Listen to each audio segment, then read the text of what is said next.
Con esta clase damos inicio a las clases prácticas del curso de botánica. Para cada clase práctica ustedes van a tener una presentación en formato video que tendrán que estudiar y analizar antes de asistir a la clase presencial. En esta primera clase vamos a analizar la morfología de los órganos vegetativos de la planta, o sea, de raíces, tallos y hojas. En las siguientes clases vamos a dedicarnos a analizar cómo es la anatomía o estructura interna de estos órganos vegetativos. Entonces, el contenido de esta clase es, en primer lugar, la definición de órganos vegetativos. Luego veremos cómo es que se desarrolla la planta durante el proceso de germinación. Y luego nos dedicaremos a analizar parte de esa enorme diversidad morfológica que se encuentra en estos tres órganos. Las plantas han desarrollado una gran diversidad de formas en sus procesos evolutivos y en la adaptación a diferentes ambientes. Para describir esta gran diversidad se utilizan distintas características o caracteres y se ha generado una terminología botánica específica para describirla que iremos incorporando a lo largo del curso. Las plantas se definen como organismos sésiles porque no tienen movimiento propio y viven fijas a un sustrato, generalmente el suelo. Su cuerpo está organizado en órganos que cumplen diferentes funciones vitales de la planta. Se llaman órganos vegetativos aquellos órganos de la planta que cumplen todas las funciones vitales, exceptuando las de reproducción. Estos órganos son raíz, tallo y hojas. Cuando la planta se ha desarrollado y alcanzado su madurez reproductiva, se desarrolla la planta los órganos reproductivos. En el caso de las angiospermas, grupo de plantas al que pertenece la especie Cardamina hirsuta que vemos en la imagen, el órgano reproductivo es la flor.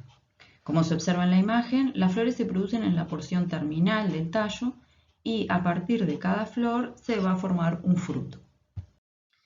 Dentro de cada fruto puede haber una o múltiples semillas. En el caso de Cardamina hirsuta hay muchas semillas que se liberan por apertura del fruto y son las que cumplen el rol de diseminar la especie. Por lo tanto, los órganos reproductivos en las angiospermas son la flor, el fruto y la semilla. La semilla no está presente en todas las embriofitas o plantas terrestres. Solo está presente en el grupo de las gimnospermas y angiospermas. Por eso, a estos dos grupos se les llama en su conjunto plantas seminadas. La semilla es una de las novedades evolutivas más importantes en las plantas porque es una unidad de dispersión que lleva en su interior una pequeña planta llamada embrión que se desarrollará como un nuevo individuo.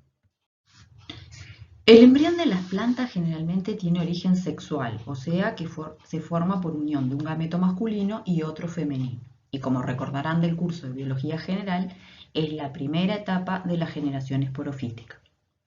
En esta imagen vemos a la izquierda semillas de porotrofrutilla que tienen un embrión que, como se ve en el corte longitudinal de más abajo, ocupa todo el interior de la semilla.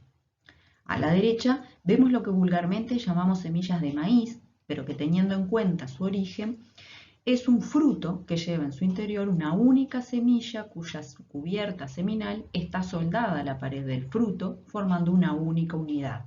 Por eso, la confusión entre semilla y fruto.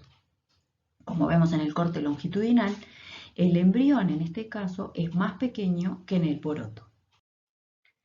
Este esporofito muy joven, que es el embrión, está dentro de la semilla con un metabolismo muy reducido que lo mantiene en estado latente hasta que encuentra las condiciones para germinar. El embrión tiene los órganos vegetativos que describimos para la planta adulta, pero en pequeño tamaño.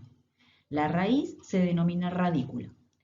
Esta se continúa con un eje que es el tallo o hipocótilo que remata en la yema apical llamada plúmula o gémula. Las hojas embrionales se denominan cotiledones. En el caso del poroto, tiene dos grandes cotiledones que llevan las reservas que estarán disponibles para el crecimiento del embrión durante la germinación.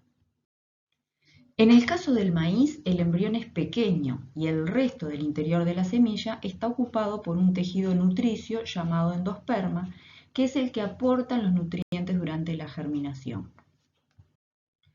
Cuando la semilla encuentra las condiciones de luz y humedad necesarias para la germinación, el embrión reactiva su metabolismo y se formará un nuevo individuo por crecimiento del embrión.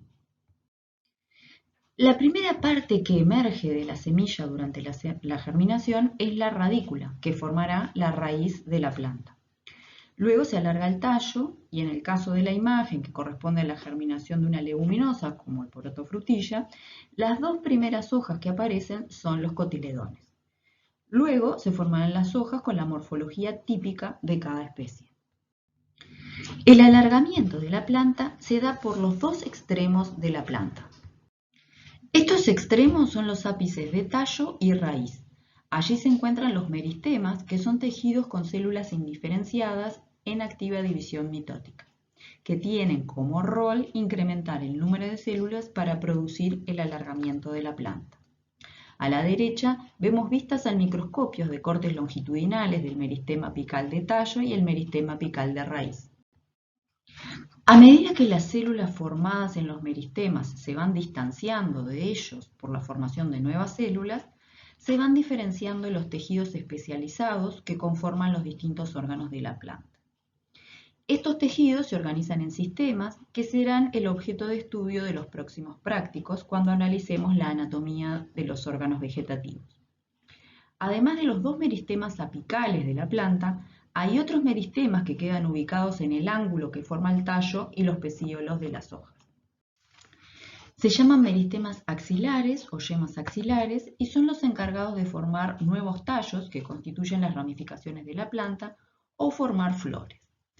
En base a estos meristemas apicales, laterales, más los meristemas internos que desarrollan en grosor a la planta, es que la planta crece, madura y desarrolla su cuerpo, sus órganos vegetativos. Comenzaremos ahora con el análisis morfológico de estos órganos vegetativos que, como dijimos antes, presentan una gran diversidad de formas en su adaptación a los diferentes ambientes.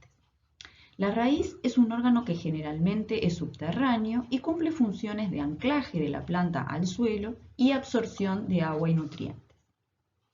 La raíz se desarrolla a partir de la radícula del embrión, como dijimos antes, alargándose por actividad del meristema apical de la raíz.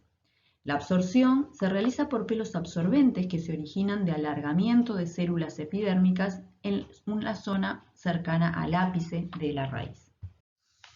Este tipo de raíz, donde se desarrolla una raíz central más gruesa, de donde salen ramificaciones laterales de menor diámetro, se denomina raíz axonomorfa o pivotante.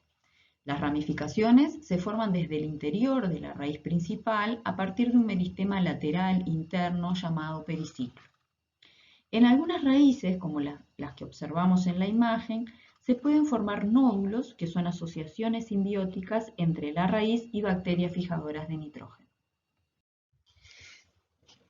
En algunas plantas, el sistema radical tiene el aspecto que vemos en la imagen, con numerosas raíces de diámetro similar, sin destacarse una de mayor diámetro, como en las raíces pivotantes que vimos anteriormente.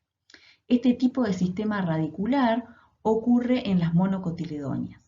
Durante la germinación de este grupo de plantas, la raíz comienza a desarrollarse por alargamiento de la radícula, como vemos en la foto de la izquierda, pero seguidamente cesa su crecimiento y comienza a desarrollarse el sistema radical por raíces que se forman desde la base del tallo.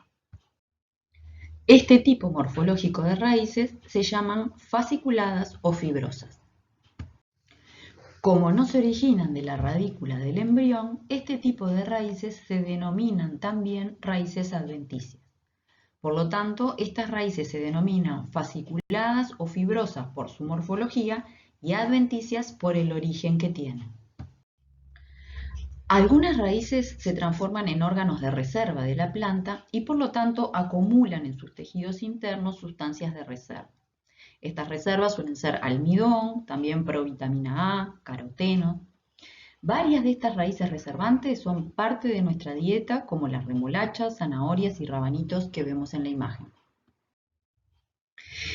El tallo es el órgano vegetativo de la planta que lleva las hojas y luego los órganos reproductivos. Por dentro de él, a través de tejidos especializados de conducción, se realiza el transporte ascendente de agua y nutrientes que son absorbidos por la raíz y el transporte de fotoasimilados desde las hojas al resto de los órganos de la planta.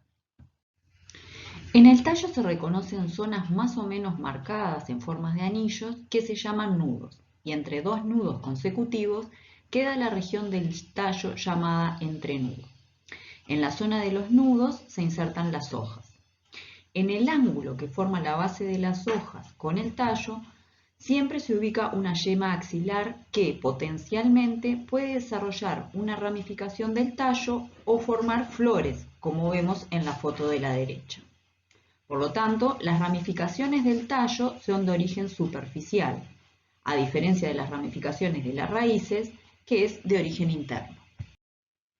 Los tallos están formados por unidades repetidas llamadas fitómeros, que están compuestos por un entrenudo, un nudo, una hoja y una yema axilar. Los tallos generalmente son aéreos porque crecen sobre la superficie del suelo. Habitualmente se desarrollan en forma más o menos perpendicular al suelo, como el caso de Cardamine hirsuta. A este tipo de tallo se le clasifica entonces como aéreo por la zona del espacio en la que crece y erecto por su hábito de crecimiento. Algunas plantas tienen un tallo aéreo erecto, pero de entrenudos muy cortos, de tal forma que los nudos quedan muy próximos entre sí. El tallo se desarrolla casi a nivel de la superficie del suelo y las hojas, como se insertan en esos nudos tan cercanos, parece que salen en una misma región alrededor del tallo.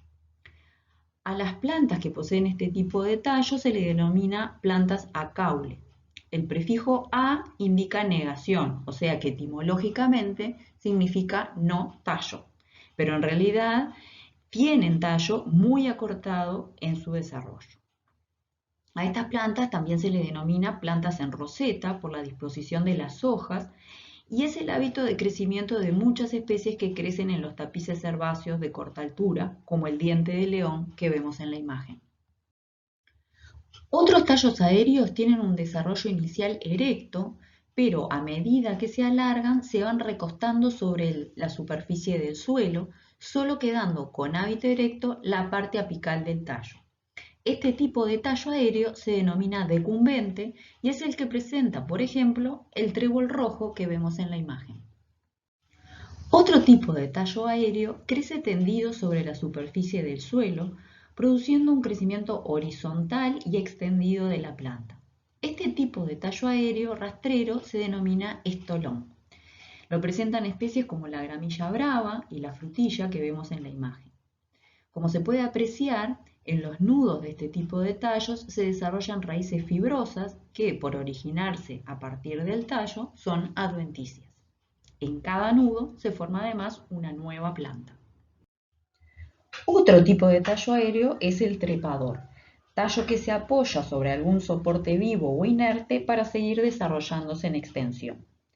Algunos se van enroscando sobre el soporte por la propia torsión en el crecimiento del tallo y se denominan tallos volubles, como la hipomea que vemos en la imagen.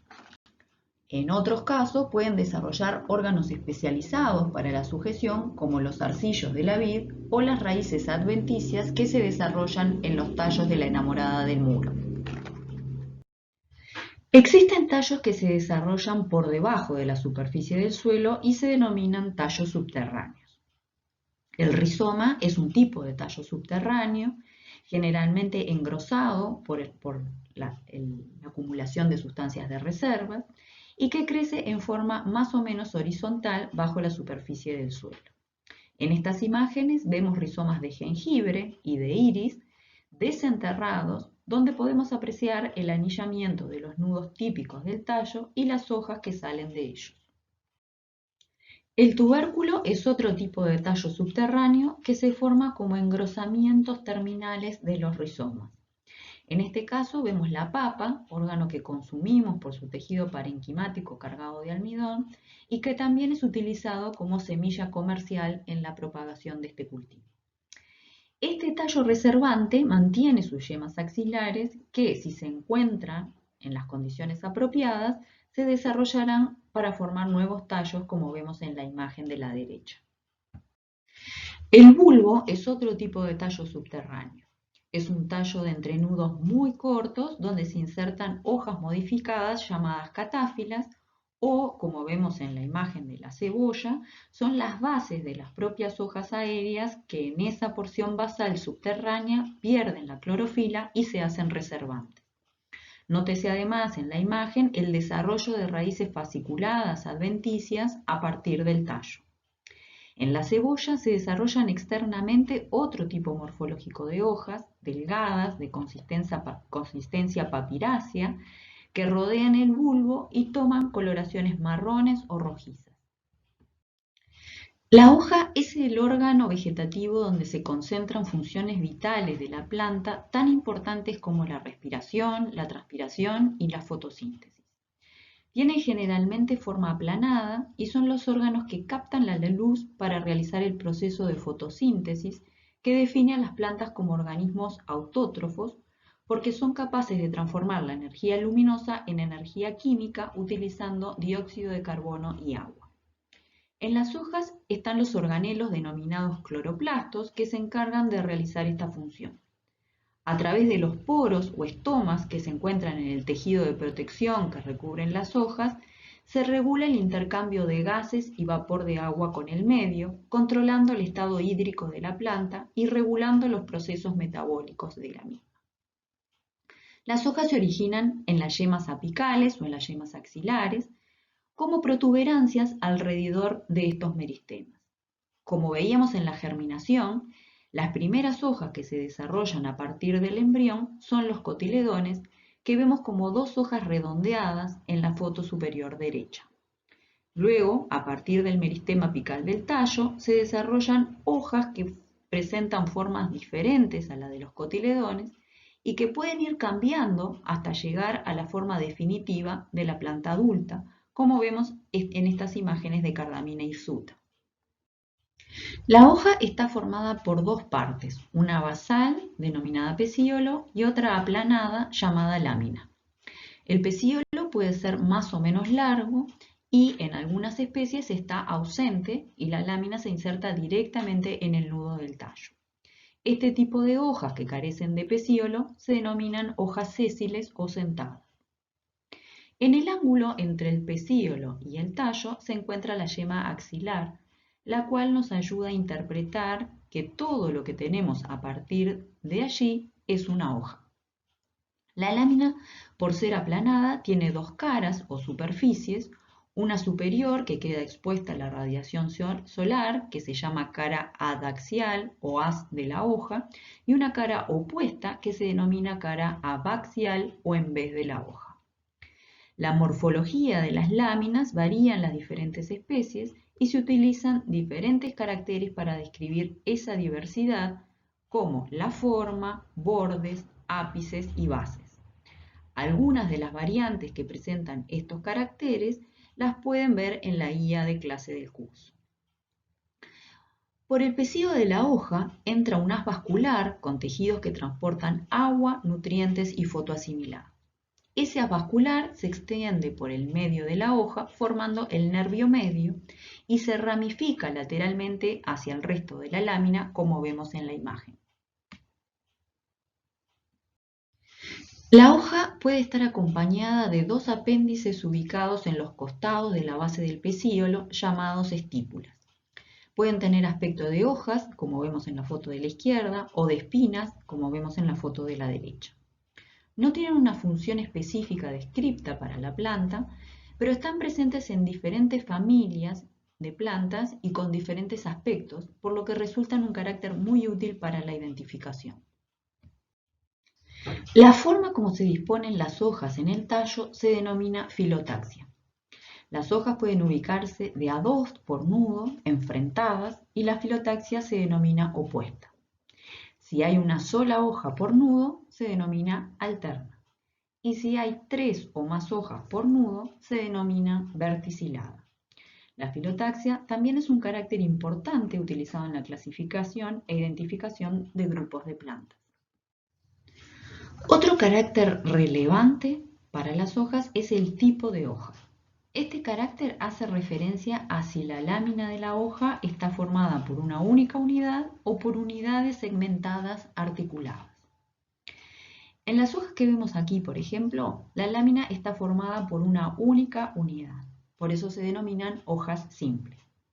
En la imagen de la izquierda, el borde de la lámina tiene dientes y en la imagen de la derecha, el borde tiene entrantes más pronunciados, pero ambas son unidades únicas, por lo tanto se denominan hojas simples. La lámina de las hojas simples se puede recortar aún más hasta incluso llegar al nervio medio de la hoja. Esto es lo que vemos en las fotos inferiores, donde podemos observar la gran diversidad de morfologías de hojas que se da en las plantas de diente de león. En las fotos superiores volvemos a tener la imagen de la germinación de Cardamine hirsuta, donde primero crecen las dos hojas embrionales, los dos cotiledones en forma redondeada, y después comienzan a formarse las hojas de la planta. Observen cómo va cambiando la morfología de las hojas a medida que la planta crece hasta llegar a hojas dispuestas en forma rosetada y sumamente recortadas en sus láminas. Otro ejemplo muy frecuente en nuestro entorno de hojas simples de lámina muy recortada o dividida son las hojas de zanahoria o las de apio, que realmente presentan un gran número de divisiones de sus láminas, pero todo este conjunto de divisiones forma una única unidad. Por lo tanto, siguen siendo hojas simples.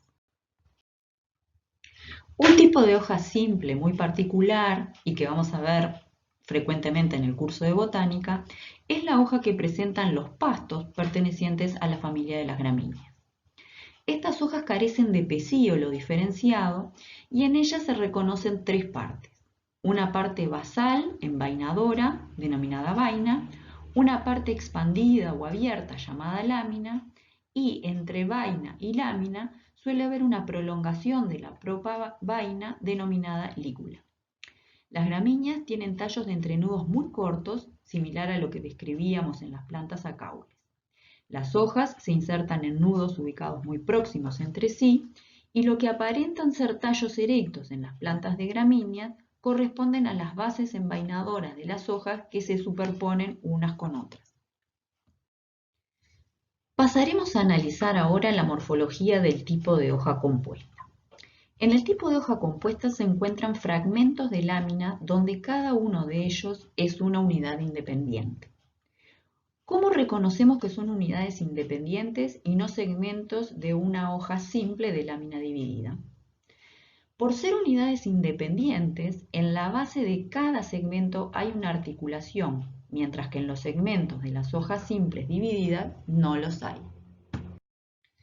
En la imagen vemos un tallo de fresno donde se insertan en cada nudo del tallo dos hojas enfrentadas. Por lo tanto, la filotaxia es opuesta. En el ángulo que forma el pecíolo con el tallo se encuentra la yema axilar. Son hojas que tienen un pecíolo bien desarrollado y ese pecíolo se continúa con un eje denominado raquis donde se insertan los segmentos de lámina articulados. Esos segmentos foliosos articulados se denominan folíolos. El límite entre pecíolo y raquis es el punto donde se insertan los folíolos basales de la hoja. Este tipo de hoja compuesta, donde se insertan folíolos en un raquis único, se denomina hoja compuesta pinnada, porque recuerda el diseño de la pluma de un ave. Otro tipo de hoja compuestas son las bipinnadas. Etimológicamente significa dos veces pluma.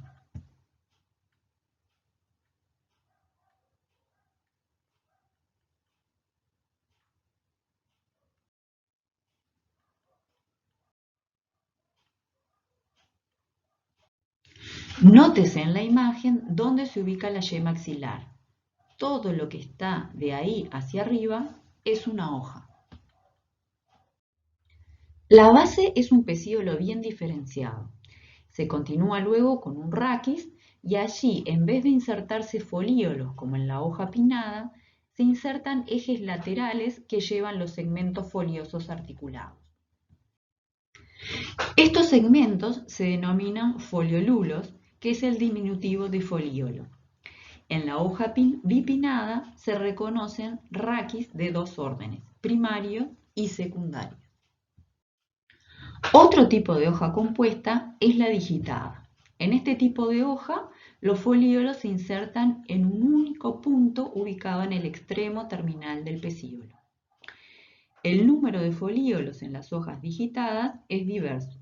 Por ejemplo, 3 como en las plantas de trébol que vemos a la izquierda, o 7 como vemos en las plantas de lupino que vemos a la derecha. Entonces se dice que la hoja es digitada trifoliolada o digitada heptafoliolada, lo que nos da información sobre el tipo de hoja compuesta y el número de folíolos que la componen. Ustedes podrán hacer lectura de estos temas en la guía práctica del curso de botánica. También en el capítulo 35 sobre estructura, crecimiento y desarrollo de las plantas, en el libro de Campbell y Rees, que ya utilizaron en el curso de biología general. Y también tienen disponible en la plataforma Agros el capítulo sobre morfología vegetal de la publicación El vegetal en el diseño del paisaje, material editado por Facultad de Agronomía y Facultad de Arquitectura.